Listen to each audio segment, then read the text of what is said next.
Nirav is here. Hi, Nirav, and thank you so much for your question. My spouse is on H-4 and was planning to apply for H-4 EAD.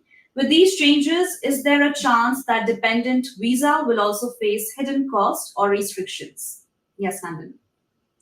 No, none of this proclamations and things that we're seeing right now is hitting H4s or H4 EADs and stuff. So these fees should not be at all applicable to your spouse at this point thereof.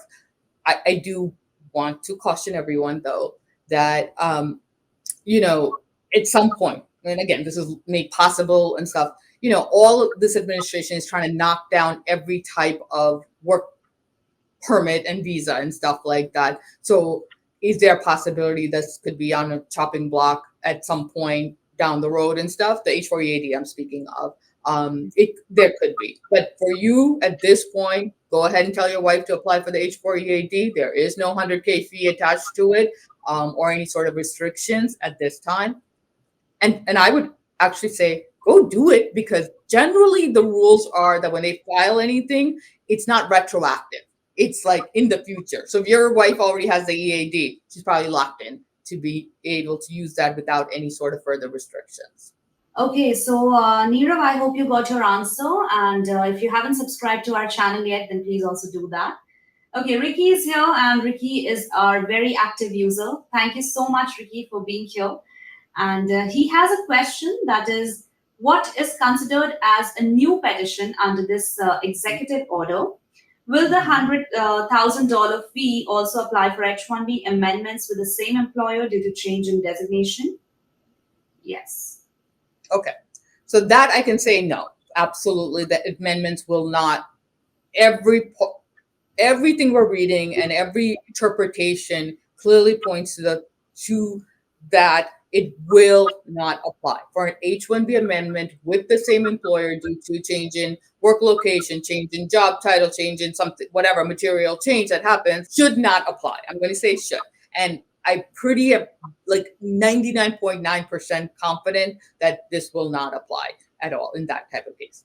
Now, going back to the first question, what is considered a new petition? And that is the exact question that we all sit here and wonder too. What do you mean by new petition, to the administration? This is a long debate that many attorneys, many companies, many HR people were all struggling with that same thing as, hey, Trump administration, what do you mean by new petition?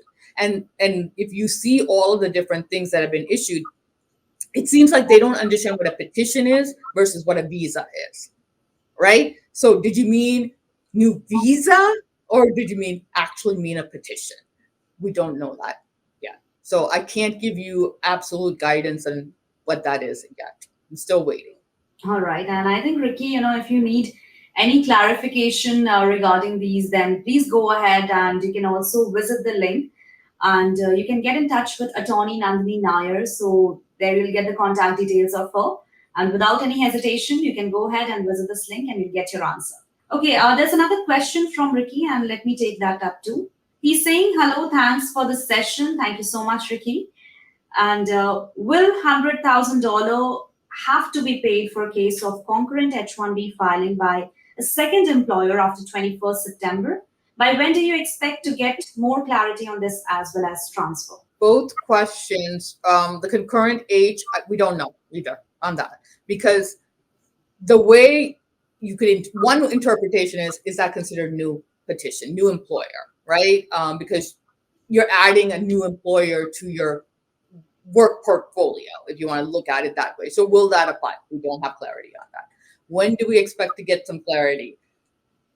We're hoping, in the next few days. I know that multiple organizations, including AILA, are pushing on the administration to issue an FAQ or an additional memo and really give us some clarity. So we're really, truly hoping in the next few days we have some more information. I would tell you to just stay tuned. Keep your eyes and ears open for any news that comes out. Follow me on LinkedIn if you want. I'm posting about anytime I get a news and stuff. And hopefully it's soon. because I know we have a lot. I have cases that I'm on hold a little bit because people are nervous about this until we have some clarity. All right, that's wonderful. So I think, friends, that's a very important thing. Stay tuned and stay connected.